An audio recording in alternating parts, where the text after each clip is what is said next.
Hi, ഇന്ന് ഞാൻ എൻ്റെ പ്രസവരക്ഷയുടെ കുറച്ച് കാര്യങ്ങൾ നിങ്ങളുമായിട്ട് ഷെയർ ചെയ്യാനാണ് വന്നിരിക്കുന്നത് കേട്ടോ. എൻ്റെ ഡെലിവറി ഫെബ്രുവരി 22-നായിരുന്നു. അടൂർ ലൈഫ് ലൈനിലായിരുന്നു. എൻ്റെ വീട് അടൂരാണ്. അപ്പോൾ അടൂർ ലൈഫ് ലൈനാണ് ഞാൻ ചൂസ് ചെയ്തു ഹോസ്പിറ്റൽ. എൻ്റെ ബേബി എന്ന് വെച്ചാൽ ഞാൻ ഹോസ്പിറ്റലിൽ ഒരു 21-ാം തീയതി ഒരു ഈവനിങ് ആണ് അഡ്മിറ്റ് ആയത്. 22-ന് എൻ്റെ ബേബി വന്നു. 23 ആയപ്പോൾ ഞാൻ ഹോസ്പിറ്റലിൽ നിന്ന് ഡിസ്ചാർജായി. അപ്പോൾ ഈ 3 ദിവസം ഹോസ്പിറ്റലിൽ എന്നെ കാണാൻ വന്ന ഫ്രണ്ട്സും എൻ്റെ റിലേറ്റീവ്സൊക്കെ കാണാൻ വന്നിട്ടുണ്ടായിരുന്നു. അപ്പോൾ ഈ നമ്മൾ വിചാരിക്കും ഡെലിവറിക്ക് മുമ്പാണ് പ്രശ്നങ്ങൾ, പതുക്കെ നടക്കണം, പതുക്കെ ഇരിക്കണം, പതുക്കെ കിടക്കണം, ഇതൊക്കെ ഡെലിവറിക്ക് മുമ്പാണെന്നാണ് നമ്മൾ വിചാരിക്കുന്നത്. പക്ഷേ ഡെലിവറിക്ക് മുമ്പ് വളരെ സിമ്പിളാണ്. ഡെലിവറി കഴിഞ്ഞിട്ടാണ് ഫുള്ള് പ്രശ്നങ്ങൾ. കാരണം നമ്മളെ കാണാൻ വരുന്നവരാണെങ്കിലും ഹോസ്പിറ്റലിലുള്ള സിസ്റ്റർമാരാണെങ്കിലും ഒക്കെ നമ്മൾ ഇരിക്കുമ്പോഴും കിടക്കുമ്പോഴും എഴുന്നേൽക്കുമ്പോഴും ഒക്കെ നമ്മുടെ അടുത്ത് പറയാം, അയ്യോ അങ്ങനെ എഴുന്നേൽക്കാൻ പാടില്ല, ഇങ്ങനെ കാല് വെക്കാൻ പാടില്ല, അങ്ങനെ ചെയ്യാൻ പാടില്ല, ഇങ്ങനെ ചെയ്യാൻ പാടില്ല. നമ്മൾ സത്യം പറഞ്ഞാൽ നമുക്കൊന്നും ചെയ്യാൻ പറ്റാത്ത അവസ്ഥയാണ്. എൻ്റെ നോർമൽ ഡെലിവറി ആയിരുന്നു. എങ്കിൽ പോലും അപ്പം സാധാരണ ഹോസ്പിറ്റലുകളൊക്കെ പണ്ട് തൊട്ടേ പോകുമ്പോൾ കാണുന്നൊരു കാര്യം എന്ന് വെച്ച് കഴിഞ്ഞാൽ നോർമൽ ഡെലിവറി ആണെങ്കിൽ ഇന്നിപ്പോൾ പ്രസവിച്ച് കഴിഞ്ഞാൽ നാളെ തൊട്ട് എഴുന്നേറ്റ് കിടന്ന് എന്ത് ജോലിയും ചെയ്യാം എന്നാണ് പറയുന്നത്. പക്ഷെ അതൊക്കെ വെറുതെയാണ് കേട്ടോ. അങ്ങനെയൊന്നും ചെയ്യാൻ പറ്റില്ല നമുക്ക്. നോർമൽ ആണെങ്കിലും നമ്മൾ വളരെ ശ്രദ്ധിക്കണം. കാരണം നമ്മുടെ ആദ്യത്തെ 30 ദിവസം എന്തായാലും ശ്രദ്ധിക്കണം എന്നാണ് പറയുന്നത്. കാരണം നമുക്ക് വെയിറ്റ് എടുക്കാൻ പാടില്ല, കട്ടിയുള്ള ഒരു കാര്യങ്ങളും ചെയ്യാൻ പാടില്ല, കട്ടിയുള്ള പണികളൊന്നും ചെയ്യാൻ പാടില്ല. നമ്മൾ കാലാണെങ്കിൽ ഇങ്ങനൊന്നും ഇരിക്കാൻ പാടില്ല, കാല് നീട്ടിയിട്ട് തന്നെ ഇരിക്കണം. അങ്ങനെ കുറേ കാര്യങ്ങൾ നമ്മളെ കാണാൻ വരുന്നവർ പറയുന്ന ഫുള്ള് ഇത് തന്നെയാണ്. അപ്പം നമ്മളിതൊന്നും അത്ര കൺസേൺ ആയിരിക്കില്ല. കാരണം നമ്മൾ ഏറ്റവും കൂടുതൽ ബേബിയുടെ കാര്യങ്ങളായിരിക്കും അപ്പം ശ്രദ്ധിക്കുക. അപ്പോൾ ബേബി കരയുമ്പോൾ നമ്മൾ പെട്ടെന്ന് ബെഡിൽ നിന്നൊക്കെ എഴുന്നേറ്റ് പോകുമ്പോൾ ആരെങ്കിലും റിലേറ്റീവ് ഉണ്ടാവുമല്ലോ നമ്മുടെ കാണാൻ വന്നവർ, അവർ പെട്ടെന്ന് പറയും, അയ്യോ അങ്ങനെ എഴുന്നേക്കാൻ പാടില്ല, ഇങ്ങനെ ചെയ്യാൻ പാടില്ല. അങ്ങനെ കുറേ കണ്ടീഷൻസ് ഉണ്ട് കേട്ടോ. നിങ്ങൾ വിചാരിക്കുന്ന പോലെ ഒന്നും അല്ല, ഒരുപാട് കാര്യങ്ങളുണ്ട്. 3 ദിവസം കൊണ്ട് ഞാൻ ഡിസ്ചാർജായി ഹോസ്പിറ്റലിൽ നിന്ന്. നോർമൽ ഡെലിവറി ആകുമ്പോൾ 3 ദിവസം. കാരണം നമ്മൾ തലേന്ന് പോണു, പിറ്റേന്ന് വാവ വരുന്നു, അതിൻ്റെ പിറ്റേന്ന് നമുക്ക് വീട്ടിൽ പോരാം. അപ്പോൾ 3 ദിവസം കൊണ്ട് ഹോസ്പിറ്റലിൽ നിന്ന് ഞാൻ വീട്ടിലേക്ക് പോയി. വീട്ടിൽ ചെന്ന് കഴിഞ്ഞിട്ട് വീട്ടിൽ എൻ്റെ അമ്മയുടെ വക കുറേ, ഇവരൊക്കെ എന്താ പറയുന്ന, പണ്ട് തൊട്ട് ഈ പ്രസവരക്ഷ എന്ന് പറഞ്ഞൊരു സാധനം ഉണ്ടല്ലോ. വീട്ടിൽ ചെന്ന് കയറിയപ്പോൾ തൊട്ട് നോർമൽ ഡെലിവറി ആണെങ്കിൽ നമുക്കൊരു പ്രസവരക്ഷ ഒരു 6 ദിവസം കഴിഞ്ഞുകൊണ്ട് സ്റ്റാർട്ട് ചെയ്യാവുന്നതാണ്. വേറെ എല്ലാം ബാക്കിയെല്ലാം ഓക്കെയാണ്, കണ്ടീഷൻസ് ഒക്കെ ഓക്കെ ആണെങ്കിൽ നമുക്കൊരു 6 ദിവസം കഴിഞ്ഞ് പ്രസവരക്ഷ സ്റ്റാർട്ട് ചെയ്യാം. അപ്പോൾ വീട്ടിൽ ചെന്ന് കയറിയപ്പോൾ തൊട്ട് അമ്മ പറയാൻ തുടങ്ങിയത് പ്രസവരക്ഷ ചെയ്യണം. അപ്പം വീട്ടിൽ ചെന്ന് വെച്ച് കഴിഞ്ഞാൽ അവിടെ ചെന്ന് അമ്മ പറഞ്ഞു, അത് ചെയ്യാൻ പാടില്ല, ഇത് ചെയ്യാൻ പാടില്ല, അങ്ങനെ ഇരിക്കാൻ പാടില്ല. അമ്മയും ഇത് തന്നെയാണ് പറയുന്നത്. അപ്പം നമുക്ക് മൊത്തത്തിൽ ഭ്രാന്ത് പിടിക്കുന്ന അവസ്ഥയാണ് കേട്ടോ. കാരണം നമുക്കൊന്നും ചെയ്യാൻ പറ്റില്ല. നമ്മൾ ആകെപ്പാടെ വിചാരിക്കുന്ന കാര്യം പ്രസവത്തിന് മുമ്പാണ്. അപ്പോൾ പ്രസവം കഴിഞ്ഞ് ഞാൻ കമന്ന് കിടന്നുറങ്ങുന്ന ഒരാളായിരുന്നു. അപ്പോൾ പ്രസവം കഴിഞ്ഞ് എനിക്ക് കമന്ന് കിടന്നുറങ്ങാം, എന്ത് വേണമെങ്കിലും ചെയ്യാം, കുറച്ചുകൂടെ ഫ്രീ ആവും എന്നൊക്കെ വിചാരിച്ചിട്ട് ഭയങ്കര ഇതായിട്ട് ഇരിക്കുന്ന സമയത്താണ് വന്ന് പറയണേ, ഇപ്പോഴെങ്കിലും കമന്ന് കിടക്കാൻ പാടില്ല, കമന്ന് കിടന്നുറങ്ങാൻ പാടില്ല, മലന്ന് കിടന്നുറങ്ങാൻ പാടില്ല, ചരിഞ്ഞേ കിടന്നുറങ്ങാൻ പാടുള്ളൂ, കാലിങ്ങനെ ഇട്ട് ഇരിക്കാൻ പാടില്ല, ഒരുപാട് കാര്യങ്ങൾ കേട്ടോ. അപ്പോൾ വീട്ടിൽ ചെന്നിട്ട് ഞാൻ ശരിക്കും പെട്ടുപോയി. അപ്പോൾ ഒന്നും ചെയ്യാൻ പറ്റാത്ത അവസ്ഥ. അപ്പോൾ പ്രസവരക്ഷ പറഞ്ഞപ്പോൾ ആദ്യം തന്നെ അമ്മ പറഞ്ഞതെന്ന് വെച്ചാൽ എൻ്റെ വീട് പത്തനംതിട്ട അടൂരാണ്. അവിടെ എന്നൊക്കെ വെച്ച് കഴിഞ്ഞാൽ നമ്മുടെ വീട്ടിൽ വന്ന് ഈ പഴയ അമ്മൂമ്മമാരൊക്കെ ചെയ്തു തരുന്നവരുണ്ടാവും.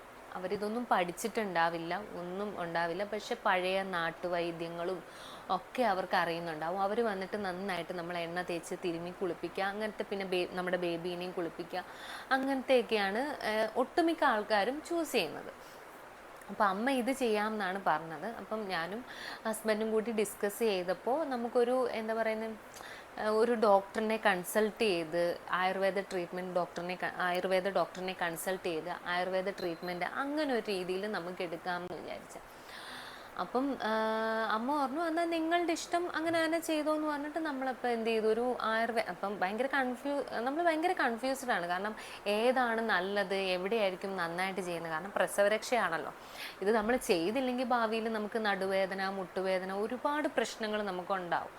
അപ്പോൾ അതുകൊണ്ട് നമുക്ക് ഏത് വേണം എന്നുള്ള കൺഫ്യൂഷനിൽ ഞങ്ങൾ ഇരുന്ന് കുറേ ഇങ്ങനെ നോക്കി ആരെ വേണം, പോയി നിന്ന് ചെയ്യണോ. അപ്പം നമ്മൾ ആദ്യം പോയി ചെയ്യാം എന്നാണ് വിചാരിച്ചത്. എവിടെയെങ്കിലും അടൂർ തന്നെ ഉള്ള ഒരെണ്ണം എടുത്തിട്ട് പോയി ചെയ്യാം എന്നാണ് വിചാരിച്ചത്. പക്ഷേങ്കിൽ പോയി ചെയ്യണമെങ്കിൽ ഡെയിലി ഉള്ള ട്രാവലിങ്, രാവിലെ എഴുന്നേൽക്കണം, ബേബീനെ കുളിപ്പിക്കണം, ബേബീനെ റെഡിയാക്കണം, ഞാൻ റെഡി ആവണം, ഡെയിലി ഒരാൾ കൊണ്ടുപോകാൻ വേണം, കൊണ്ടുവരാൻ വേണം. അങ്ങനെയുള്ള ബുദ്ധിമുട്ടുകളൊക്കെ നോക്കിയപ്പോൾ വീട്ടിലേക്ക് വന്ന് ചെയ്യുന്നതാണ് ഏറ്റവും ബെറ്റർ എന്ന് തോന്നിയിട്ട് നമ്മൾ എന്ത് ചെയ്ത് ഒരു ഗൂഗിളിൽ കുറേ സെർച്ച് ചെയ്യാൻ തുടങ്ങി. കാരണം എന്തുണ്ടെങ്കിലും ഞാൻ ഗൂഗിളിൽ സെർച്ച് ചെയ്യുന്ന ഒരാളാണ് കേട്ടോ. ഒരു പനി വന്നാലും ഞാൻ ആദ്യം പോയി സെർച്ച് ചെയ്യുന്നത് ഗൂഗിളിലാണ്. ഇങ്ങനത്തെ സിംറ്റംസ് ഉണ്ട്, ഇത് എന്തുകൊണ്ടാണ്. അപ്പം തന്നെ ഗൂഗിൾ മറുപടി തരും, ഇത് മാരക രോഗമാണ്, ക്യാൻസറാണ്, ഇപ്പം നിങ്ങൾ ചത്തു പോകുന്നൊക്കെയാണ് പറയണത്, ഇപ്പം നിങ്ങൾ മരിച്ചു പോകുന്നൊക്കെയാണ് ഗൂഗിൾ പറയുന്നത്. അപ്പോൾ എന്നാലും ഞാൻ പ്രസവരക്ഷയുടെ കുറേ ഇരുന്ന് യൂട്യൂബ്, ഗൂഗിളും ഒക്കെ സെർച്ച് ചെയ്തു. അപ്പം ഹസ്ബൻഡ് പറഞ്ഞു, കാരണം എൻ്റെ ഒരു ക്ലയൻ്റ് ഉണ്ടായിരുന്നു, അപ്പം നമ്മൾ അവരുടെ വർക്ക് ചെയ്തിട്ടുണ്ടായിരുന്നു. അപ്പം ഡോക്ടർ പ്ലസ് അവർ തൊടുപുഴയിലുള്ളവരാണ്. അപ്പോൾ അവർക്ക് അവിടെ എന്ന് വെച്ചാൽ അവരൊരു പ്രത്യേകതയെന്ന് വെച്ച് കഴിഞ്ഞാൽ അവർ കേരളത്തിൽ എവിടെയാണെങ്കിലും വന്ന് വീട്ടിൽ വന്ന് ചെയ്തു തരും. അപ്പം നമുക്കറിയാവുന്ന ഡോക്ടറിനെ അറിയാം അവിടുത്തെ. അപ്പോൾ അതുകൊണ്ട് തന്നെ നമ്മൾ ചൂസ് ചെയ്തതെന്ന് വെച്ചാൽ പിന്നെ നമ്മൾ ഫൈനലി ഡോക്ടർ പ്ലസ് തന്നെ വിളിക്കാം എന്നുള്ളൊരു ധാരണയിലെത്തി. അങ്ങനെ ഞങ്ങൾ ഡോക്ടർ പ്ലസിനെ ഹസ്ബൻഡ് കോണ്ടാക്ട് ചെയ്തു. അപ്പോൾ അവരുടെ പാക്കേജും കാര്യങ്ങളൊക്കെ പറഞ്ഞു, ഡോക്ടറിനോട് കാര്യങ്ങളൊക്കെ പറഞ്ഞു, ഇതുപോലെ എന്തായിരുന്നു, എങ്ങനെയായിരുന്നു, ഡിസ്ചാർജ് സമ്മറി, എല്ലാ കാര്യങ്ങളും നമ്മൾ പറഞ്ഞു. അപ്പോൾ അവരുടെ ഒരു പാക്കേജ് പ്രീമിയമാണ് നമ്മളെടുത്തത്. ഞാൻ ചെയ്തതെന്ന് പറഞ്ഞാൽ 14 ദിവസത്തെ ഒരു ട്രീറ്റ്മെൻറ്റാണ്. ഇവർ തൊടുപുഴയാണ് ഇവരുടെ ഹോസ്പിറ്റലെങ്കിലും ഇവരെവിടെ വേണമെങ്കിലും ഇവരുടെ ഡോക്ടർമാരാണെങ്കിലും എവിടെയാണെങ്കിലും നമ്മളെ വന്ന് കൺസൾട്ട് ചെയ്ത്, നമുക്ക് ഫോണിൽ കൂടെയും വിളിച്ച് കൺസൾട്ട് ചെയ്യാം, നമ്മളെ വീട്ടിൽ വന്നും കൺസൾട്ട് ചെയ്യാൻ എന്തായാലും ഡോക്ടർ വരും. അപ്പോൾ കോണ്ടാക്ട് ഹസ്ബൻഡ് ചെയ്തിട്ട് അവർ ഡീറ്റെയിലും കാര്യങ്ങളൊക്കെ തന്നു. അപ്പോൾ നമ്മൾ ഏറ്റവും ബെറ്റർ ഏതാണ്, അപ്പോൾ ഏറ്റവും ബെറ്റർ എന്ന് പറഞ്ഞാൽ പ്രീമിയം ആയിരുന്നു. അതിൻ്റെ അകത്തെല്ലാം ഇൻക്ലൂഡ് ആയതുകൊണ്ട് പ്രീമിയം തന്നെ ചൂസ് ചെയ്തു. 14 ദിവസത്തെ ട്രീറ്റ്മെൻ്റ് ആയിരുന്നു കേട്ടോ. അപ്പം ഹസ്ബൻഡ് എല്ലാം സംസാരിച്ച് അതിനുശേഷം ഹസ്ബൻഡ് എൻ്റെ നമ്പർ ഡോക്ടർക്ക് കൊടുത്തു. അപ്പോൾ അവർ പറഞ്ഞു നമ്മുടെ അടുത്തൊരു ഡോക്ടർ വിളിച്ചിട്ട് നമ്മുടെ കണ്ടീഷൻസ് എന്താണ്, നിലവിൽ നമ്മുടെ പ്രശ്നങ്ങൾ, ഇപ്പം നമുക്ക് ഒരുപാട് പ്രശ്നങ്ങളുണ്ടാവും ആ ടൈമിൽ. നമുക്ക് ബേബീനെ എങ്ങനെ ഫീഡ് ചെയ്യിപ്പിക്കണം, അങ്ങനെയുള്ള കുറേ, കാരണം ഫസ്റ്റ് പ്രഗ്നൻസി ആണെങ്കിൽ, സെക്കൻഡ് പ്രഗ്നൻസി ആകുമ്പോൾ നമ്മൾ ഓക്കെ എല്ലാം പഠിച്ചിട്ടൊക്കെയാണല്ലോ ചെയ്യുന്നത്. ഫസ്റ്റ് പ്രഗ്നൻസി ആകുമ്പോൾ നമുക്ക് ബേബീനെ എങ്ങനെ ഫീഡ് ചെയ്യണമെന്നൊക്കെ ഭയങ്കര കൺഫ്യൂഷനായിരിക്കും. ബേബീനെ ഫീഡ് ചെയ്യുമ്പോൾ ഉള്ള പ്രശ്നങ്ങൾ, പിന്നെ നമ്മുടെ പ്രശ്നങ്ങൾ, അങ്ങനെ കുറേ പ്രശ്നം. മെയിൻ നമുക്ക് ഫീഡിങ് ആയിരിക്കും ആ സമയത്തുണ്ടാകുന്ന ഒരു പ്രശ്നം. ബാക്കി നമ്മുടേതായിട്ടുള്ള എല്ലാ പ്രശ്നങ്ങളും നമ്മൾ ഒട്ടും കൺസേൺ ആയിരിക്കുന്നത്, നമ്മൾ മൈൻഡ് കൂടി ചെയ്യൂല. അപ്പം പിന്നെ നമ്മുടെ ഉറക്കം, അത് മെയിനാണ് കേട്ടോ. നമ്മളൊരു ഫസ്റ്റ് മന്ത് എന്ന് പറഞ്ഞു കഴിഞ്ഞാൽ ഉറക്കം, നമുക്ക് നല്ല ഉറങ്ങുന്ന ആൾക്കാരാണ് അതിനെപ്പറ്റി ചിന്തിക്കേ വേണ്ട, ഉറങ്ങാൻ പറ്റില്ല. കാരണം 2 മണിക്കൂർ ഇടവിട്ട് ബേബീനെ ഫീഡ് ചെയ്യിക്കണം. അപ്പം നമ്മൾ അലാറം വെച്ചിട്ടാണ് ഞങ്ങൾ കിടക്കണത് തന്നെ. 2 മണിക്കൂർ ഗ്യാപ്പിൽ ബേബീനെ എഴുന്നേറ്റ് ഫീഡ് ചെയ്യിപ്പിക്കും. അപ്പോൾ ഈ ഉറക്കം നഷ്ടപ്പെടുമ്പോഴുള്ള നമുക്ക് പ്രശ്നം എന്തായാലും കാണും. നമുക്ക് മെൻ്റലി ഭയങ്കര ഡിസ്റ്റർബ്ഡ് ആയിരിക്കും. അങ്ങനെ കുറേ പ്രശ്നങ്ങൾ നമുക്കുണ്ടാവും. പക്ഷെ നമുക്ക് ഉറക്കം നന്നായിട്ട് കിട്ടിയാലേ കുഞ്ഞിന് കൊടുക്കാൻ നന്നായിട്ട് പാലുണ്ടാവുള്ളൂ എന്നുമാണ് പറയണത്. അപ്പം നമ്മൾ എന്താ ചെയ്യണേന്ന് വെച്ച് കഴിഞ്ഞാൽ, രാത്രി ഉറക്കം കിട്ടാത്തതുകൊണ്ട് ബേബി ഉറങ്ങുമ്പോഴെല്ലാം ബേബിയുടെ കൂടെ കിടന്ന് ഉറങ്ങുക, പകൽ ബേബി ഉറങ്ങുമ്പോഴെല്ലാം, അങ്ങനെയായിരിക്കും നമ്മുടെ ആ ഒരു സ്ലീപ്പ് സൈക്കിൾ പോകുന്നത്. അപ്പം നമ്മുടെ രീതികളും എല്ലാം മൊത്തത്തിൽ മാറും. അപ്പം നമുക്ക് ഇങ്ങനെയുള്ള കുറേ പ്രശ്നങ്ങളുണ്ടാവും. അപ്പം നമുക്ക് എപ്പോഴും എല്ലാവരോടും വിളിച്ച് ചോദിക്കാൻ പറ്റില്ല. ഇപ്പോൾ ഫ്രണ്ട്സിനോടാണെങ്കിലും പലർക്ക് പല പ്രശ്നങ്ങളായിരിക്കും. അപ്പം നമുക്ക് ഏറ്റവും ഒരു ഫ്രണ്ടിനെ പോലെ പെട്ടെന്ന് ഏത് സമയത്ത് വിളിച്ചു ചോദിക്കാനും മെസ്സേജ് അയക്കാനും ഒക്കെ പറ്റുന്ന ഒരു സൊല്യൂഷൻ നമുക്ക് ഡോക്ടർ പ്ലസ് തരും കേട്ടോ. നമുക്ക് ഏത് സമയത്തും വിളിക്കാം. ഇപ്പം രാത്രി വേണമെങ്കിൽ, ഇപ്പം രാത്രി നമ്മൾ വിളിക്കൂല, ഒരു സമയം കഴിഞ്ഞാൽ നമുക്ക് തന്നെ മടിയായിരിക്കും ഒരാളെ വിളിച്ച് എങ്ങനെ ബുദ്ധിമുട്ടിക്കുന്നതെന്ന്. പക്ഷെ നമുക്ക് അവർക്ക് മെസ്സേജ് അയച്ച് ചോദിക്കാൻ പറ്റും. വാട്സപ്പ് ഏത് ടൈമും അവർ അവൈലബിൾ ആണ്. അപ്പോൾ നമുക്ക് വിളിച്ച് ചോദിക്കാൻ പറ്റും, ഇന്ന പോലെ പ്രശ്നമുണ്ട് ഡോക്ടറെ, എന്താ ചെയ്യുക.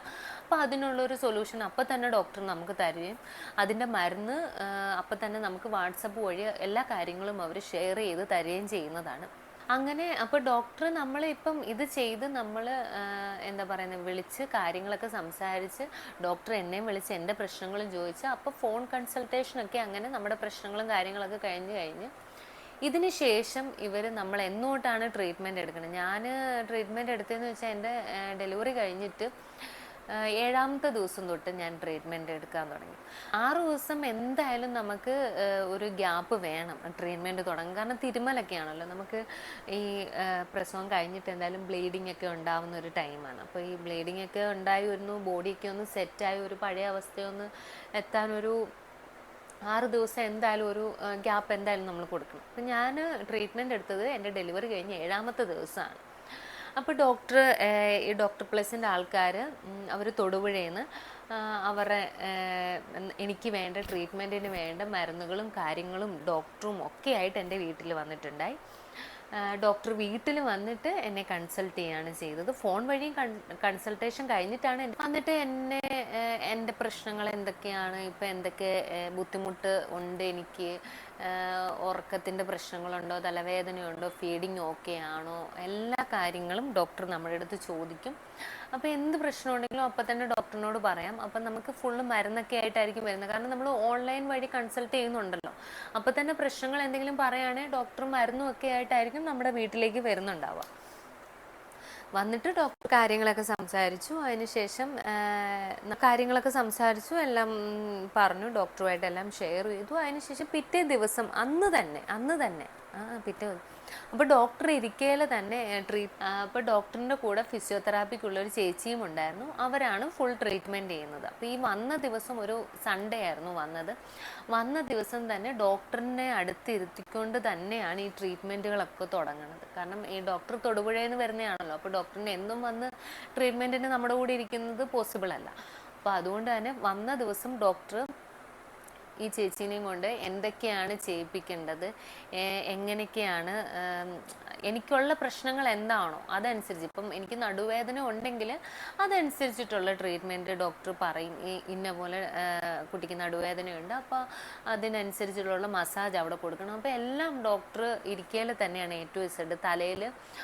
തലയിൽ ഓയിൽ മസാജ് എത്ര നേരം ചെയ്യണം, ഒരുപാട് നേരം ചെയ്താൽ പനി വരും, അപ്പോൾ അങ്ങനെയൊക്കെയുള്ള കാര്യങ്ങൾ ഡോക്ടർ പറഞ്ഞു കൊടുത്ത് തന്നെ ഡോക്ടറിൻ്റെ ഫ്രണ്ടിൽ ഇരുന്ന് തന്നെയാണ് എല്ലാ ട്രീറ്റ്മെൻറ്റും നമ്മൾ ചെയ്യുന്നത്. അതിനുശേഷം ഈ ട്രീറ്റ്മെൻ്റ് ഒക്കെ കഴിഞ്ഞിട്ട് ഡോക്ടർ പോവും. പക്ഷേ ഈ ചേച്ചി ഇവിടെ തന്നെ ഉള്ളതായിരിക്കും, നമ്മുടെ ലൊക്കാലിറ്റിയിലുള്ള ചേച്ചി ഫിസിയോതെറാപ്പിസ്റ്റ് തന്നെയായിരിക്കും നമുക്ക് ഡെയിലി വന്ന് ചെയ്തു തരുന്നത്. അത് അവരുടെ സ്റ്റാഫ് തന്നെയായിരിക്കും. അപ്പം ഈ ചേച്ചി ഡെയിലി രാവിലെ, ഞാൻ ട്രീറ്റ്മെൻറ്റ് എടുത്ത സമയം എന്ന് വെച്ചാൽ രാവിലെ ഒരു 6 മണി, 5:30-6 മണിക്കായിരുന്നു ട്രീറ്റ്മെൻറ്റ് എടുത്തത്. ആ സമയത്ത് ഈ ചേച്ചി എന്നും എൻ്റെ വീട്ടിൽ വന്ന് ട്രീറ്റ്മെൻറ്റ് ചെയ്യും.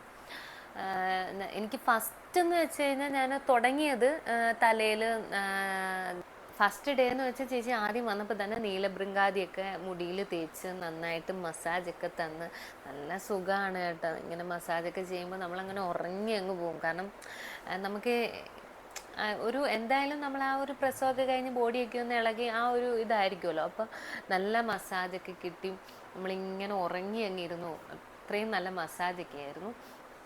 അപ്പം അത് കഴിഞ്ഞിട്ട് എന്ന് വെച്ചാൽ ഡയറക്റ്റ് നമ്മുടെ ബോഡിയിലേക്കുള്ള ധന്വന്തരം തൈലമൊക്കെ തേച്ച് നന്നായിട്ട് മസാജ് ചെയ്യും.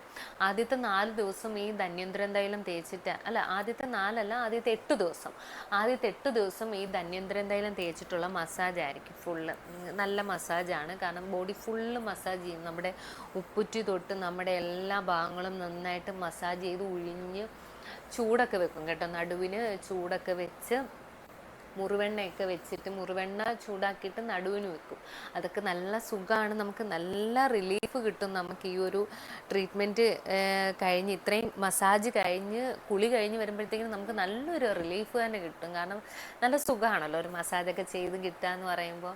നമുക്ക് എന്തായാലും ബോഡിയിൽ പ്രസവിച്ചതിൻ്റെതായിട്ടുള്ള ചെറിയ ചെറിയ ബുദ്ധിമുട്ടുകളൊക്കെ ഉണ്ടാവും. അപ്പോൾ ഈ മസാജും കൂടി കഴിയുമ്പോൾ അടിപൊളിയായിരിക്കും. അപ്പം ചേച്ചി ഇതിന് ശേഷം ധന്വന്തരം ബോഡിയിൽ തേച്ച് ധന്വന്തരം ചൂടാക്കിയിട്ടാണ് ബോഡിയിൽ തേക്കണേ. എന്നിട്ട് കൈയും കാലും ഒക്കെ നല്ല നടുവിനൊക്കെ നടുവിന് കിഴി വെക്കാറുണ്ട് കേട്ടോ. എന്നും ഈ 8 ദിവസവും എനിക്ക് നടുവിന് കിഴി വെച്ചിട്ടുണ്ടായിരുന്നു.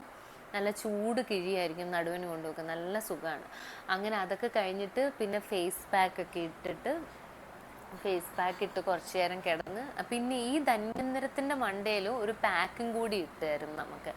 ഈ പാക്ക് ഇട്ട് ഫേസിൽ വേറൊരു പാക്ക് ഇട്ട് പിന്നെ വയറിൻ്റെ സ്ട്രെച്ച് മാർക്ക് മാറാൻ വേണ്ടി വയറ്റിലും ഒരു പാക്ക് ഇടും. അപ്പോൾ ഇത്രയും കാര്യങ്ങൾ ചെയ്ത് കഴിഞ്ഞിട്ട് ഇതൊരു ഒന്നൊന്നര മണിക്കൂറത്തെ ട്രീറ്റ്മെൻ്റ് ആണ്. ഇത്രയും കാര്യങ്ങൾ ചെയ്യാന്ന് പറഞ്ഞു. ഇത്രയും കാര്യങ്ങൾ ചെയ്ത് കഴിഞ്ഞിട്ട് നേരെ പോയി വേദുകുളിയാണ് കേട്ടോ. വേദുകുളി എന്ന് വെച്ചാൽ അത് വളരെ ഇമ്പോർട്ടൻ്റ് ആണ്. ഒരു പ്രസവം കഴിഞ്ഞാൽ ഏറ്റവും ചെയ്യേണ്ട ഒരു കാര്യം എന്ന് വെച്ചാൽ വേദുകുളിയാണ്. അപ്പോൾ ഈ വേദുകുളി എന്ന് വെച്ചാൽ എൻ്റെ വീട്ടിൽ എൻ്റെ അച്ഛൻ തന്നെയാണ് വേദൊക്കെ ഉണ്ടാക്കണത്. കാരണം നമ്മൾ ഹോസ്പിറ്റലിൽ പോയി ചെയ്യുകയാണെങ്കിൽ അവർ തന്നെ വേദൊക്കെ തിളപ്പിച്ചിടും. നമ്മുടെ വീട്ടിൽ വരുമ്പോൾ നമ്മൾ തന്നെ വേദൊക്കെ തിളപ്പിച്ച് ഇട്ട് തലേന്ന് വേദൊക്കെ തിളപ്പിച്ചിട്ട് കൊടുക്കണം. അപ്പോൾ എൻ്റെ അച്ഛൻ ചെയ്യുന്നതെന്ന് പറഞ്ഞാൽ ഈ വേദിൻ്റെ അകത്ത് അച്ഛൻ അത് ഒരു നല്ലൊരു പണി തന്നെയാണ്. ഈ വേദ് തിളപ്പിക്കുക എന്ന് പറഞ്ഞാൽ വലിയൊരു കലത്തിൽ അതിൻ്റെ കൂടെ പച്ചവെള്ളമൊന്നും ആഡ് ചെയ്യില്ല. അപ്പോൾ ഈ ചൂട് വെള്ളം നന്നായിട്ട് തിളപ്പിച്ചിട്ട് തലേന്ന് രാത്രി ഇട്ടിട്ട് പിറ്റേന്ന് ചെറിയ ചൂടോടാണ് കോരി. നല്ല തിളച്ച ചൂടൊന്നും അല്ല കേട്ടോ. എല്ലാവരും പറയും നല്ല തിളച്ച ചൂട്. പഴയ ആൾക്കാരാണ് ഭയങ്കര തിളച്ച ചൂടൊക്കെ കോരി ദേഹത്ത് ഒഴിക്കുന്നത്. അത്രയും തിളച്ച ചൂടൊന്നും വേണ്ട, പക്ഷെ നമ്മുടെ ബോഡിക്ക് താങ്ങാൻ പറ്റുന്ന ഒരു ചൂട്. അത്രയും ചൂടാ ഉണ്ടാവും പിറ്റേന്ന് രാവിലെ വരെ. കാരണം തലേന്ന് രാത്രി തിളപ്പിച്ചാലും ഈ ചൂട് പിറ്റേന്ന് രാവിലെ വരെ അങ്ങനെ നിൽക്കും. അപ്പോൾ വേദുകുളി എന്ന് പറഞ്ഞാൽ എൻ്റെ അച്ഛൻ ഒരു തലേന്ന് ഉച്ച തൊട്ട് തുടങ്ങണ പരിപാടിയാണ് കേട്ടോ. കാരണം അത് നല്ല ബുദ്ധിമുട്ടുള്ള മെനക്കേടുള്ള ഒരു പരിപാടിയാണ്. ഉച്ച തൊട്ടെന്ന് വെച്ചാൽ അച്ഛൻ ഈ ഇലകൾ പറിക്കണമല്ലോ. ഈ മരത്തിലൊക്കെ കയറി ഇലകൾ പറിക്കുക എന്ന് പറഞ്ഞാൽ കുറച്ച് ബുദ്ധിമുട്ടാണ്. അപ്പോൾ ഈ പഴുത്ത പ്ലാവില, പച്ചപ്ലാവില, മാവിൻ്റെ ഇല, കുരുമുളകിൻ്റെ ഇല, പച്ചമഞ്ഞൾ ചതച്ചത്, നാൽപ്പാമരപ്പട്ട, അങ്ങനെ കുറേ ഇലകളുണ്ട് കേട്ടോ. വാഴയില, പേരയില, അങ്ങനെ എനിക്ക് എല്ലാത്തിൻ്റെയും പേരൊന്നും അറിയില്ല. കാരണം അച്ഛൻ കുറേ ഇലകൾ പറിച്ചിടുന്ന കാണാം. അപ്പോൾ ഒരുപാട് ഇല, പുളിയില, അങ്ങനെ കുറേ സാധനമുണ്ട്. എനിക്കെല്ലാം എന്തൊക്കെ ഇട്ടേന്ന് ഞാൻ ഓർക്കണില്ല. കാരണം ഞാൻ ആ ഭാഗത്തേക്ക് ഞാനങ്ങനെ പോകാറുണ്ടായിരുന്നില്ല. ഇതൊക്കെ പറിച്ചുകൊണ്ട് പോകുന്ന കാണാം. അപ്പോൾ എന്നും ഉച്ചയാകുമ്പോൾ അച്ഛൻ ഇതൊക്കെ പറിക്കും. ഇലകളെല്ലാം കഴുകി നന്നായിട്ടെടുത്ത് ഒരു വൈകിട്ട് ഒരു 6 മണിയാകുമ്പോൾ അച്ഛന് വലിയൊരു കലം എടുത്ത് വെച്ചിട്ട് വെള്ളം എടുത്ത് വെച്ചിട്ട് അതിൻ്റെ അകത്തേക്ക് ഈ ഇലകളൊക്കെ ഇട്ടിട്ട് നന്നായിട്ട് തിളപ്പിക്കണമെന്ന് പറഞ്ഞു കഴിഞ്ഞാൽ നന്നായിട്ട് വെട്ടിത്തിളയ്ക്കണം എന്നാണ് പറയുന്നത്. അത്രയും നന്നായിട്ട് തിളപ്പിക്കും. തിളപ്പിച്ചതിന് ശേഷം അത് ഈ ഇത്രയും വിറകൊക്കെ വെച്ച് അച്ഛൻ വിറകടുപ്പിലാണ് തിളപ്പിച്ചുകൊണ്ടിരുന്നത്. കാരണം ഇത്രയും വലിയ കലം വെക്കണമെങ്കിൽ നമുക്ക് ഗ്യാസിലൊന്നും പറ്റൂല. വിറകടുപ്പ് മാത്രമേ നമുക്ക് എടുക്കാൻ പറ്റുള്ളൂ. അപ്പം അതിൽ വെച്ചിട്ടാണ് അച്ഛൻ തിളപ്പിക്കുന്നത്. നന്നായിട്ട് അച്ഛൻ വെട്ടി തിളപ്പിക്കും. അതിനുശേഷം കുറച്ച് നേരത്തെ പണിയാണ്. 6 മണിക്ക് അച്ഛന് തുടങ്ങിക്കഴിഞ്ഞാൽ രാത്രി ഒരു 8-9 മണി വരെ ഇത് തന്നെയാണ് പരിപാടി. ഇതൊക്കെ ആയിട്ട് അങ്ങനെ പോകും. അപ്പം ഈ വേദുകുളിയുടെ പ്രത്യേകതയെന്ന് വെച്ച് കഴിഞ്ഞാൽ ഇത് നമ്മുടെ ഈ പച്ചിലകളെല്ലാം നമ്മുടെ നടുവിനും നമ്മുടെ കാലുകൾക്കും കാരണം നമ്മൾ അത്രയും സ്ട്രെയിൻ ചെയ്തിട്ടാണല്ലോ പ്രസവിക്കണത്. നടുവിനൊക്കെ അത്രയും സ്ട്രെയിൻ വരുന്നുണ്ടല്ലോ. പിന്നെ കാലുകളൊക്കെ അത്രയും നമ്മുടെ എല്ലാ നാഡീ ഞരമ്പുകളും അത്രയും സ്ട്രെയിൻ ചെയ്യുന്നുണ്ടല്ലോ. അപ്പോൾ ഈ ഇലകളിട്ട് കുളിക്കുമ്പോൾ നമ്മുടെ ശരീരത്തിന് അത്രയും നല്ല ബെനിഫിറ്റ് ആണെന്നാണ് പഴമക്കാരും പറയണത്. എനിക്കും അറിയില്ല, ഞാനും ഒരുപാട് വീഡിയോസിലൊക്കെ കണ്ടതല്ലാതെ പിന്നെ എൻ്റെ അമ്മ പറഞ്ഞു കേട്ടുള്ള അറിവും കാര്യങ്ങളൊക്കെ വെച്ചിട്ടാണ് ഞാൻ വേദുകുളി എടുത്തത്. അപ്പം ഈ വേദുകുളി എന്ന് വെച്ച് കഴിഞ്ഞാൽ ഇത് രാവിലെ ഒരു 6 മണി വരെ ഈ ചൂട് അങ്ങനെ തന്നെ നിൽക്കും, ഈ വെള്ളത്തിൻ്റെ ചൂട്. അപ്പോൾ ഈ ചേച്ചി ഒരു 1.5 മണിക്കൂറത്തെ എൻ്റെ തിരുമ്മലും ഒഴിച്ചിലും പിഴിച്ചിലും എല്ലാം കഴിഞ്ഞ് ഞാൻ നേരെ ബാത്റൂമിലേക്ക് ചേച്ചി കൊണ്ടുപോയിട്ട് നമ്മൾ തന്നെയല്ല കേട്ടോ കുളിക്കുന്നത്, ചേച്ചി തന്നെയാണ് കുളിപ്പിക്കുന്നത്. അപ്പോൾ ഈ വേദവെള്ളമൊക്കെ കോരി ഒഴിച്ച് നല്ല ചൂടുണ്ടാവും. എന്താ പ്രത്യേകത, ഈ എണ്ണ തേച്ചുകൊണ്ട് നമുക്ക് അത്രയും ചൂട് നമ്മുടെ ശരീരത്തേക്ക് തട്ടൂല. നമ്മൾ തൈലം തേച്ചിട്ടല്ലേ കുളിക്കുന്നത്. അപ്പോൾ അത്രയും ചൂട് നമ്മുടെ ശരീരത്തിലേക്ക് തട്ടുമൊന്നുമില്ല. അപ്പോൾ നല്ല രാമച്ചമൊക്കെ ഇട്ട് നാൽപ്പാമരാതിയുടെ സോപ്പൊക്കെ ഇട്ടിട്ടായിരിക്കും നമ്മളെ നന്നായിട്ട് തേച്ച് കുളിപ്പിച്ച്. തലയിൽ നമ്മൾ പച്ചവെള്ളം തന്നെയാണ് ഒഴിക്കണത്. ദേഹത്തൊക്കെ നമ്മൾ നല്ല ചൂടുവെള്ളമൊക്കെ ഒഴിച്ച് തേച്ച് കുളിയൊക്കെ കഴിഞ്ഞിട്ട് നമ്മൾ ഇങ്ങോട്ട് വരുമ്പോൾ ഭയങ്കര സുഖമാണ് കേട്ടോ. അതും പ്രത്യേകിച്ച് രാവിലെയല്ലേ ഞാൻ ഈ ട്രീറ്റ്മെൻറ്റ് എടുക്കണേ. രാവിലെയുള്ള കുളി എന്ന് പറഞ്ഞാൽ അറിയാമല്ലോ നിങ്ങൾക്ക്, പൊതുവേ നല്ലൊരു ഫ്രഷ് ആയിരിക്കും. നമ്മൾ രാവിലെ കുളിച്ചിറങ്ങുമ്പോൾ തന്നെ നല്ലൊരു ഫ്രഷ്നെസ് നമുക്ക് തോന്നും. അപ്പോൾ ഈ തിരുമ്മലൊക്കെ കഴിഞ്ഞിട്ടുള്ള കുളി ഒന്ന് ആലോചിച്ച് നോക്ക്, അടിപൊളിയായിരിക്കില്ലേ. അങ്ങനെ കുളിയൊക്കെ കഴിഞ്ഞ് ഇങ്ങോട്ട് വന്നതിന് ശേഷം ചേച്ചി ഇരുത്തി തലയൊക്കെ നന്നായിട്ട് തോത്തി തന്നിട്ട് ചേച്ചി നേരെ തലയിൽ ഉച്ചിയിൽ തന്നെ രാസനാദിപ്പൊടി ആദ്യം ഇടും. അതിനുശേഷം ഊതെന്ന് പറഞ്ഞൊരു സംഭവം ഉണ്ട്. എന്ന് വെച്ചാൽ നമ്മൾ ഒരു മൂക്ക് അടച്ചിട്ട് ഒരു മൂക്കിക്കൂടെ തന്നെ ഈ നല്ല പുക വരും, അതിങ്ങനെ മേളിലേക്ക് വലിച്ചു കയറ്റുന്ന. അത് എന്തിനാന്ന് വെച്ച് കഴിഞ്ഞാൽ ഈ കഫക്കെട്ടും നീർക്കെട്ടും ഒക്കെ ഉണ്ടെങ്കിൽ പോവാൻ നല്ലതാണത്. അപ്പോൾ ഒരു മൂക്കിക്കൂടി ഈ പുകയെടുക്കുമ്പോൾ സത്യം പറഞ്ഞാൽ നല്ല ഭയങ്കര നമ്മുടെ ഈ തലയ്ക്കുള്ളിലേക്ക് ആ പുകയും ഒരു മരുന്നാണ്, അതിൻ്റെ അകത്തൊരു മരുന്നാണ്. ഇതെല്ലാം നമ്മുടെ തലയ്ക്കുള്ളിലേക്ക് പോകുമ്പോൾ നമുക്ക് നല്ല സുഖമാണ്. കാരണം നമുക്ക് ഉറക്കം കിട്ടാത്ത രാത്രികളാണല്ലോ ഇതൊക്കെ. അപ്പോൾ ഇതൊക്കെ നമുക്ക് എന്തായാലും മസ്റ്റായിട്ട് ചെയ്യുമ്പോഴാണ്, അല്ലെങ്കിൽ നമ്മൾ ഭ്രാന്ത് പിടിച്ചു. ഇതൊക്കെ എന്തായാലും നമ്മൾ ചെയ്യണം. അപ്പോൾ ഈ മൂക്കിലേക്ക് ഇങ്ങനെ വലിക്കുമ്പോൾ നല്ല സുഖമാണ് കേട്ടോ. അത്രയും നമ്മളങ്ങനെ ഉറങ്ങി അങ്ങോട്ട് പോകും ഇതൊക്കെ ചെയ്യുന്ന സമയത്ത്. അതിനുശേഷം ചേച്ചി തലമുടിയിൽ മറ്റേ കുന്തിരിക്കം പുകയ്ക്കും. കുന്തിരിക്കം പുകച്ചിട്ട് മുടിയിലൊക്കെ നല്ല കുന്തിരിക്കമൊക്കെ പുകച്ച് മുടിയുടെ എല്ലാ ഭാഗങ്ങളിലേക്കും പിടിച്ചതിന് ശേഷം ചേച്ചി എനിക്ക് കണ്ണൊക്കെ എഴുതി തരും. കണ്ണൊക്കെ എഴുതി തന്ന് അങ്ങനെ കുളിയൊക്കെ കഴിഞ്ഞ് രാവിലെ സെറ്റായിട്ട് നമ്മൾ ട്രീറ്റ്മെൻ്റ് ഒക്കെ കഴിയുമ്പോഴത്തേക്കും നമ്മൾ ഓക്കെ ആവും. പിന്നെ നമുക്ക് ഒരേ അസുഖം ഉണ്ടാവില്ല. നമുക്ക് ഉറങ്ങാത്തതിൻ്റെ ക്ഷീണം അതും കാര്യങ്ങളൊക്കെ ആയിട്ട് നമ്മളിങ്ങനെ ഉറങ്ങി തൂങ്ങിയിരിക്കുക, ആ പരിപാടി ഒന്നും ഉണ്ടാവില്ല. കാരണം നമ്മൾ ഇത്രയും ചെയ്ത് കഴിഞ്ഞിട്ട് നമുക്ക് തലേന്ന് രാത്രി ഉറക്കം കിട്ടാത്തതിൻ്റെ പ്രശ്നങ്ങളൊന്നും നമുക്ക് തോന്നേയില്ല. അതാണ് ഈ ഒരു എന്താ പറയുന്നത് ട്രീറ്റ്മെൻറ്റിൻ്റെ ഒരു പ്രത്യേകത. അത് കഴിഞ്ഞിട്ട് നമ്മൾ സത്യം പറഞ്ഞാൽ ഈ ട്രീറ്റ്മെൻ്റ് ഒക്കെ ചെയ്യുമ്പോൾ അടങ്ങി ഒതുങ്ങി ഇരിക്കേണ്ടതാണ്. പക്ഷെ ഞാൻ അങ്ങനെ ഇരുന്നിട്ടില്ല. എൻ്റെ അടുത്ത് എല്ലാവരും പറയും അടങ്ങി ഒതുങ്ങി ഇരിക്കണം, ഒന്നും ചെയ്യാൻ പാടില്ല, അവിടെ പോകാൻ പാടില്ല, ഇവിടെ പോകാൻ പാടില്ല എന്നൊക്കെ പറയാറുണ്ട്. പക്ഷെ പോവൊക്കെ ചെയ്ത് കേട്ടോ. എന്നിട്ട് ഈ 8 ദിവസത്തെ ഈ ധന്വന്തരം കഴിഞ്ഞിട്ട് പിന്നെ ഒരു 4 ദിവസം എനിക്ക് ചെയ്തതെന്ന് പറഞ്ഞാൽ ഇലക്കിഴിയായിരുന്നു. ഇലക്കിഴി ഇതുപോലെ എന്താ പറയുന്നത് നല്ല ചൂടാക്കിയിട്ട് അപ്പോൾ 2 കിഴി ഉണ്ടാവും. ഈ 2 കിഴിയും ചൂടാക്കിയിട്ട് നമ്മുടെ ശരീരത്തിൽ ഇങ്ങനെ ഇടിച്ച് കൊണ്ടുപോകുന്നതായിരിക്കും. നമ്മുടെ ശരീരത്തെ എല്ലാ ഭാഗത്തും ഇടിച്ചിടിച്ച് ഈ 4 ദിവസവും പിന്നെ രാവിലെ ഇലക്കിഴി ഇങ്ങനെ തന്നെയായിരിക്കും ഇടിച്ചിടിച്ച് നല്ലോണം ഇടിക്കും കേട്ടോ. നമുക്ക് താങ്ങാൻ പറ്റുന്ന ഒരു ഇടിച്ചിടിച്ച് ചൂട് പറ്റിച്ചിട്ടായിരിക്കും നമ്മുടെ ശരീരത്ത്. അപ്പം നല്ല എന്താ പറയുന്നത് എണ്ണ തേച്ചിട്ടായിരിക്കും, ധന്വന്തരം തേച്ചിട്ടായിരിക്കും ഈ ഇലക്കിഴിയും ചെയ്യുന്നത്. അപ്പം എണ്ണ തേക്കുന്നതെന്ന് വെച്ചാൽ നമ്മുടെ ശരീരത്ത് അത്രയും ചൂട് ഡയറക്റ്റ് അടിക്കാണ്ടിരിക്കാനാണ്. അപ്പം മസാജിങ് ഒന്നും ഉണ്ടാവത്തില്ല. അപ്പോൾ ഇലക്കിഴി ഒരു 4 ദിവസം കഴിഞ്ഞതിന് ശേഷം പിന്നെ നമുക്ക് ഏറ്റവും ഇഷ്ടപ്പെടുന്ന ഒരു സംഭവമാണ് ഇലക്കിഴി കഴിഞ്ഞിട്ട് നമുക്ക് പിന്നുള്ള ഒരു 2 ദിവസം എന്ന് പറഞ്ഞാൽ ഞവരക്കിഴിയാണ്. അത് ഞവരക്കിഴി എന്ന് പറഞ്ഞാൽ ഞവരാന്ന് വെച്ച് കഴിഞ്ഞാൽ ഈ സൗന്ദര്യ വർദ്ധക വസ്തുവാണല്ലോ. അപ്പോൾ ഞവര പലപ്പോഴും ഈ സൗന്ദര്യം ഭയങ്കരമായിട്ട് വെക്കുമെന്നൊക്കെയാണ് പറയണത്. എനിക്കറിയില്ലായിരുന്നു, എൻ്റെ അപ്പോഴത്തെ അറിവാണ് ഞവര എന്താണെന്ന്. അറിയാമായിരുന്നെങ്കിൽ ഞാൻ പണ്ടേ തേച്ചേന്. അപ്പം ഞവരക്കിഴി എന്ന് പറയുന്നത് നല്ല രസമാണ്. ഈ പാലും ഞവരയും കൂടി ഉള്ളൊരു സംഭവമാണ്. പാല് തിളപ്പിച്ചിട്ട് അതിൻ്റെ അകത്ത് ഞവര ഇട്ടിട്ട് അത് കിഴിയാക്കിയിട്ട് നല്ല നമ്മുടെ എന്താ പറയുക നമ്മളെ കിടത്തിയിട്ട് നമ്മുടെ ദേഹത്ത് കൊണ്ടുവച്ച് ഇങ്ങനെ തരും നല്ല. അപ്പോൾ ഈ ഞവരയ്ക്ക് അധികം ചൂടില്ല, ഞവര നല്ല തണുപ്പുള്ളൊരു സാധനമാണ്. ഇത് നമ്മുടെ ഇങ്ങനെ തൂത്തായിരിക്കും പോകുന്നത്. ഇടിച്ചല്ല പോണേ, തൂത്ത് ഇലക്കിഴി പോലെ ഇടിച്ചിടിച്ചല്ല പോകുന്നത്, തൂത്തായിരിക്കും പോകണം. അപ്പം ഈ സംഭവം എന്ന് വെച്ച് കഴിഞ്ഞാൽ ഭയങ്കര സോഫ്റ്റാണ്. നമ്മുടെ ദേഹത്ത് ഇങ്ങനെ വരുമ്പോൾ ഒരു ക്രീമി പോലെ ഇങ്ങനെ വരും. ഇങ്ങനെ ക്രീമൊക്കെ ഇട്ട് ഇങ്ങനെ തടകണ പോലെ നമുക്ക് തോന്നും. പാലും അതുകൂടെ ആയിരിക്കുമല്ലോ. അപ്പം ഇങ്ങനെ തടകണ പോലെ തോന്നും. അപ്പം അതും ബോഡിയുടെ ഫുൾ അത് ഫേസിലും അപ്ലൈ ചെയ്യും കേട്ടോ. അത് ഫേസിലും ചെയ്ത് ഇങ്ങനെ അതൊരു അരമണിക്കൂറത്തെ പരിപാടിയാണ്. പക്ഷെ ആ സംഭവം ഉണ്ടല്ലോ അടിപൊളിയാണ്. ഞവരക്കിഴി ഇഷ്ടപ്പെടാത്തവരായിട്ട് ആരും ഉണ്ടാവില്ല. കാരണം അത്രയും നല്ല രസമാണ്. ഈ ഞവര നല്ല തണുപ്പായിട്ട് നമ്മുടെ ശരീരത്തിന് നല്ല സുഖമാണ്. പിന്നെ ഈ സാധനം ഇങ്ങനെ ഭയങ്കര സോഫ്റ്റാണ്. അപ്പം ദേഹത്തോട് ഇങ്ങനെ ഒഴുകി ഇങ്ങനെ പോകുമ്പോൾ നല്ല ഒരു റീഫ്രഷാണ് കേട്ടോ നമുക്കത് കിട്ടണത്.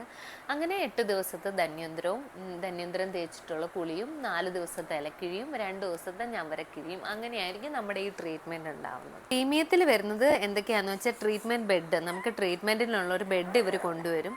പിന്നെ standard package features all included.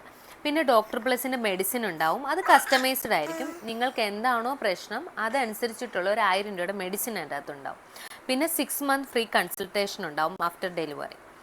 പിന്നെ അതിനുശേഷം ഈ ട്രീറ്റ്മെൻറ്റിൻ്റെ അകത്ത് എന്തൊക്കെയാണ് വരുന്നതെന്ന് വെച്ചാൽ തളം, face pack, stretch mark care, നസധൂമം, ഞവര ഫേഷ്യൽ, ഇതൊക്കെയായിരിക്കും ഈ ട്രീറ്റ്മെൻറ്റിൻ്റെ അകത്ത് നിങ്ങൾക്ക് വരുന്നത്. നമുക്ക് കിട്ടുന്ന ഒരു ട്രീറ്റ്മെൻറ്റ് എന്ന് പറഞ്ഞാൽ head massage, face massage, body massage, food massage, body pack, വേദുകുളി, കേശധൂപം, അഞ്ജനം, ഇലക്കിഴി, ഞവരക്കിഴി, ബോഡി സ്ക്രബ്, ഞവര ഫേഷ്യൽ, ഇത്രയും കാര്യങ്ങൾ നമുക്ക് എന്തായാലും ഇതിൻ്റെ അകത്ത് നമുക്ക് കിട്ടും. ഇത്രയും കാര്യങ്ങളാണ് ഞാൻ ചെയ്തിരുന്നത് കേട്ടോ. ആള് വന്നു കേട്ടോ, നല്ല ഉറക്കമായിരുന്നു, ഇത്രയും നേരം ഉറങ്ങായിരുന്നു, ഇപ്പോൾ ഉണർന്നിട്ടുണ്ട് കേട്ടോ അച്ചടു. അപ്പം ഈ ഒരു ട്രീറ്റ്മെൻറ്റാണ് ഞാൻ എടുത്ത ഡോക്ടർ പ്ലസിൻ്റെ. അപ്പോൾ എല്ലാ പ്രഗ്നൻ്റായ അമ്മമാർക്കും വേണ്ടിയിട്ട് ഞാൻ സജസ്റ്റ് ചെയ്യാണ്. കാരണം ഡോക്ടർ പ്ലസ് ആകുമ്പോൾ നിങ്ങൾക്കൊരു 6 മന്ത് ഫ്രീ കൺസൾട്ടേഷനും ഉണ്ടാവും. കാരണം ഈ ട്രീറ്റ്മെൻറ്റ് കഴിഞ്ഞാലും നിങ്ങൾക്കൊരു 6 മന്ത് ഡോക്ടറിനെ ഏത് സമയത്ത് വിളിക്കാനും നിങ്ങളുടെ എന്തൊക്കെയാണ് ഡൗട്ട്സ് കാര്യങ്ങളൊക്കെ ചോദിച്ചറിയാനും ഒക്കെ നിങ്ങൾക്കുള്ള ഒരു നിങ്ങൾക്ക് 6 മാസത്തേക്ക് എന്തായാലും ഡോക്ടറിനെ കൺസൾട്ട് ചെയ്യാൻ പറ്റും. അപ്പം ഞാൻ അതുകൊണ്ട് തന്നെ നിങ്ങൾക്ക് ഡോക്ടർ പ്ലസ് സജസ്റ്റ് ചെയ്യാണ് എല്ലാ അമ്മമാർക്കും വേണ്ടിയിട്ട്. കാരണം നല്ല ട്രീറ്റ്മെൻ്റ് ആയിരുന്നു. നമുക്ക് വീട്ടിൽ തന്നെ ചെയ്യാൻ പറ്റുന്നു. ഇപ്പം പോയി ചെയ്യാൻ പോസിബിൾ അല്ലാത്ത ഒരുപാട് ആൾക്കാരുണ്ടാവും. അവർക്ക് വീട്ടിൽ തന്നെ ചെയ്യാനും പോയി ചെയ്യണമെങ്കിൽ അങ്ങനെയും എങ്ങനെ വേണമെങ്കിലും നിങ്ങൾക്ക് ചൂസ് ചെയ്യാൻ പറ്റിയൊരു നല്ലൊരു ഓപ്ഷനാണ് ഡോക്ടർ പ്ലസ്. അപ്പം എല്ലാവരും വേണ്ടുന്നവർ അവരെ കോണ്ടാക്റ്റ് ചെയ്യുക. കാര്യങ്ങളൊക്കെ ഞാൻ പറഞ്ഞല്ലോ, എൻ്റെ ഫുൾ വീഡിയോയും കാര്യങ്ങളൊക്കെ നിങ്ങൾ കാണുക. ഡീറ്റെയിൽസൊക്കെ ഞാൻ ഡിസ്ക്രിപ്ഷൻ കൊടുത്തിട്ടുണ്ടായിരിക്കും.